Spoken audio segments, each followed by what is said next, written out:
Okay, we're going to get started with this. I'm going to open this slide presentation up so that we can view it, and we'll get started.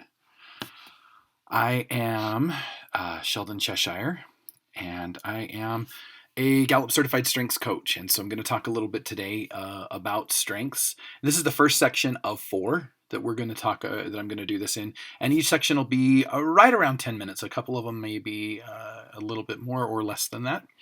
But we're going to do 4 different sections with it. And so we're just going to get started right away. First off, to recognize that the purpose for Clifton Strengths is to be able to unleash your talents, to be able to use the talents that you have and take those talents and apply them in your everyday life.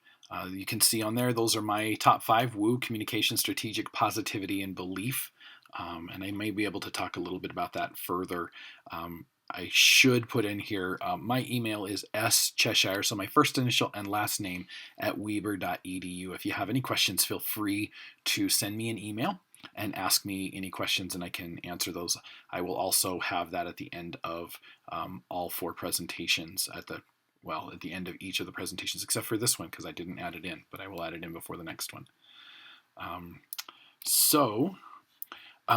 This is an important thing to recognize, that what lies behind us and what lies before us are tiny matters compared to what lies within us. I find this very, very interesting, especially considering things that are happening around the world, ways to be able to recognize that we can really tap into the things that we do best and truly make them the things that are most important, and not worry about the things that happen to us, but it's how we deal with those things that happen to us. And so if we understand the way that we can deal with them, the way that we can tap into our strengths, the better off we can be with that. Just one quick understanding. Clifton Strengths for Students has been called Strengths Quest in the past. You still may hear it being called Strengths Quest on campus, in classes, things like that. Gallup has undergone a little bit of a rebranding of that, and they're now calling Clifton Strengths for Students. So then they can call the Gallup Strengths Clifton Strengths as well. They will be calling that more Clifton Strengths. It was called Gallup Strengths or Strengths Finder. They're all Clifton Strengths. The one that's given for students, it has more. The results are the same as far as the top 5, but the way that they are put out there and the way that you receive your results is a lot more focused towards academic and career exploration and discovery than somebody who gets it through the just regular Strengths Finder for professionals. I love this quote. The key to success is to fully understand how to apply your greatest strengths, talents, and strengths in your everyday life. Couple of things. Keys are things that unlock things, so recognize that. Fully understanding is an important part of this. Being able to understand those things that you need to be able to do, the talents and strengths, that's a lot of what this whole purpose of this Clifton Strengths and understand and everything surrounding Clifton Strengths is there for, is to help you to understand them and then applying them, actually putting them into good use and moving forward with it. And then finally, the thing with that I like as well is the everyday life. This isn't something just to be used just in a class. It's not something just to be used in certain circumstances, but you can actually use it in every part of your life, every day of your life, if you actually are thinking about what your strengths are and what they can do for you and how you can intentionally use your strengths. This is a really interesting thing. There was a study that was done by Gallup that was done with the Big Six, they call it. They asked 6 questions or it's not 6 questions, but 6 different topics of students, of things for students, asking them if they had. And they said, college prepared me for life outside of college, my specific university. And if they had, and then further later on, they had other questions that they asked of these students. Did they have a mentor? Were they involved extracurricularly? I'm going to show that on the next slide. But all of the students that had, all of the Big Six, 82% strongly agreed that college did prepare them for life outside of college. So what are those big six, and how do you take advantage of them? They had at least one professor who made them excited about learning. Their professors cared about them as a person. They had a mentor who encouraged them to pursue their goals and dreams. They worked on a project that took a semester or more to complete.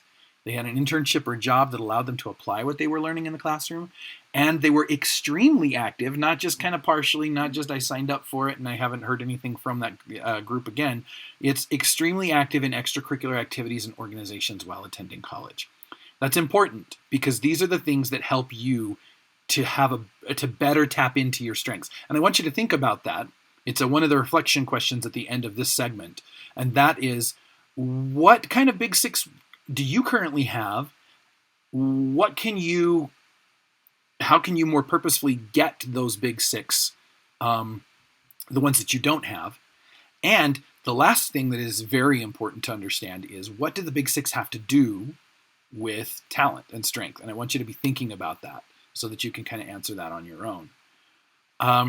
Other things that happen if they have all of the big six, they tend to be more engaged at work. They tend to graduate on time. If you want to be able to graduate on time, and if you want to be more engaged at your work when you have when you get employment later on, that's an important thing. That other one that says thriving in all elements of well-being, all 5 elements of well-being, Gallup also did some things about social, physical, financial, career well-being. I forgot what the other one, community well-being. And they did some studies on that. Now, 7% and 17% doesn't look like a lot, but that's more than double those who had none of the big six versus those who do. So it's important to recognize that you can do better at thriving in your elements of well-being. There's a lot of other things. Well-being shifts from day to day and things like that. So, finishing off this section, which of the big six do you currently have in your college experience? What ways can you purposefully seek out other big six statements to make them true for you? What does talent mean to you? Because we're going to talk about talent in the next segment. And how do you think the active use of talent applies to the big six? We're not going to necessarily address that last question, but I want you to be able to think about that, and maybe as your professor dictates or asks or requests of you, maybe that's a question that you need to be able to answer. How do you think that the active use of talent applies to the big six, and having those things more readily, more accessible in your life, and more intentional in your life? And I have one other question really quickly here.